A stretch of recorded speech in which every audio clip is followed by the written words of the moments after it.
প্রথম ধাপে নির্বাচন হচ্ছে নোয়াখালীর সুবর্ণচর উপজেলাতে। জেলা শহর মাইজদীতে রিটার্নিং কর্মকর্তার কার্যালয় থেকে নির্বাচনের প্রস্তুতির খবর জানাচ্ছেন সহকর্মী ফয়জুল ইসলাম জাহান।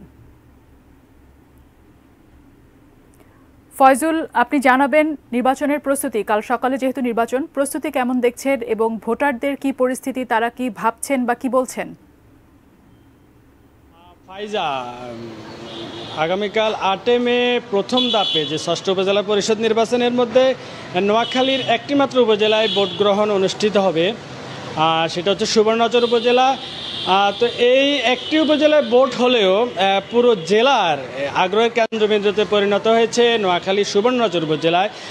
যে বিষয়টা এখানে মূলত সারা জেলার যে মানে রাজনীতিক এবং সাধারণ মানুষের যে আকর্ষণের যে বিষয়, সেটা হচ্ছে যে এখানে প্রতিদ্বন্দ্বী চেয়ারম্যান পদে প্রার্থী হচ্ছে দুজন। একজন হচ্ছে জেলা আওয়ামী লীগ সভাপতি খায়রুল আলম চৌধুরী সেলিম, পাশাপাশি তার মূল প্রতিদ্বন্দ্বী প্রার্থী হচ্ছে স্থানীয় সংসদ সদস্য একরামুল করিম চৌধুরীর ছেলে শাবাব চৌধুরী।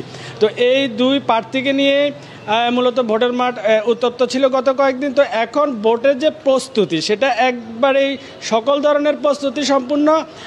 এখানে আমার সাথে জেলা যে উপজেলার নির্বাচনের যে রিটার্নিং কর্মকর্তা, জেলা নির্বাচন কর্মকর্তা মোহাম্মদ নওয়াবুল ইসলামের সাথে কথা হয়েছে যে তাদের সকল ধরনের প্রস্তুতি সম্পন্ন। তাদের কেন্দ্রে নির্বাচনের যে সরঞ্জামগুলো, সেগুলো আজকে সকাল থেকে প্রতিটি কেন্দ্রে, যে উপজেলার 8টি ইউনিয়নের 61টি কেন্দ্রে, সবগুলো কেন্দ্রে সরঞ্জাম পৌঁছে গেছে। পাশাপাশি এখানে আইনশৃঙ্খলা বিষয়ে ব্যাপক প্রস্তুতি নেওয়া হয়েছে।